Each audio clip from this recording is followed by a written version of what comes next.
Jempol tangan tiba-tiba terkunci, sakit menusuk saat digerakkan, atau terasa seperti ada yang mengganjal ketika mencoba menggenggam.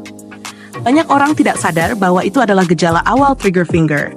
Kondisi ketika tendon di jempol meradang dan bergerak tidak mulus, membuat jempol seperti macet, nyeri, bahkan sulit dibuka.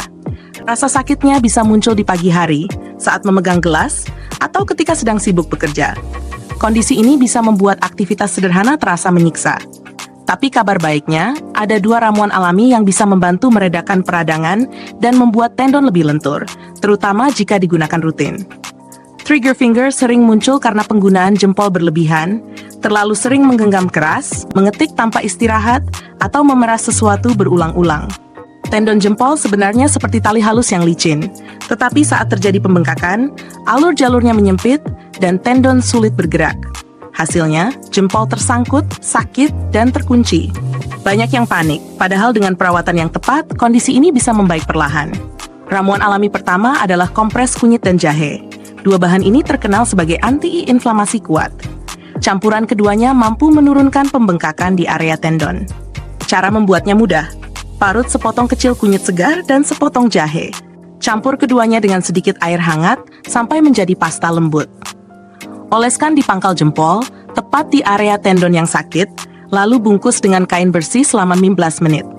Sensasi hangatnya membantu melancarkan aliran darah dan membuat tendon lebih rileks.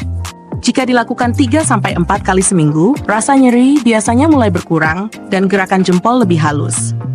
Ramuan kedua lebih jarang diketahui, tetapi sangat membantu melunakkan tendon, yaitu minyak bawang putih hangat.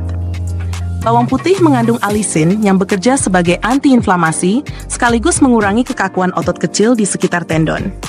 Hancurkan 2 siung bawang putih, campur dengan 1 sendok makan minyak zaitun, lalu panaskan sebentar sampai hangat. Jangan sampai terlalu panas. Pijat lembut bagian pangkal jempol dengan minyak ini selama 2 menit.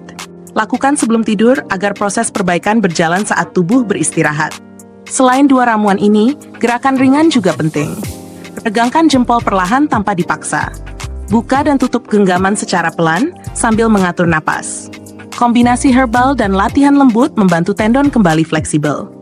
Banyak orang merasa kondisi ini menakutkan, tetapi pemulihan perlahan jauh lebih aman daripada dipaksakan. Hal yang paling penting adalah tidak memaksakan aktivitas berat. Kurangi menggenggam keras, istirahatkan jempol setelah bekerja, dan gunakan kompres hangat jika terasa kaku. Jika 2 ramuan alami ini digunakan dengan konsisten, peradangan bisa mereda dan jempol terasa ringan kembali. Perubahan memang tidak instan, tapi perlahan kondisi membaik dan aktivitas tangan kembali normal. Video ini bersifat edukasi dan bukan pengganti konsultasi medis.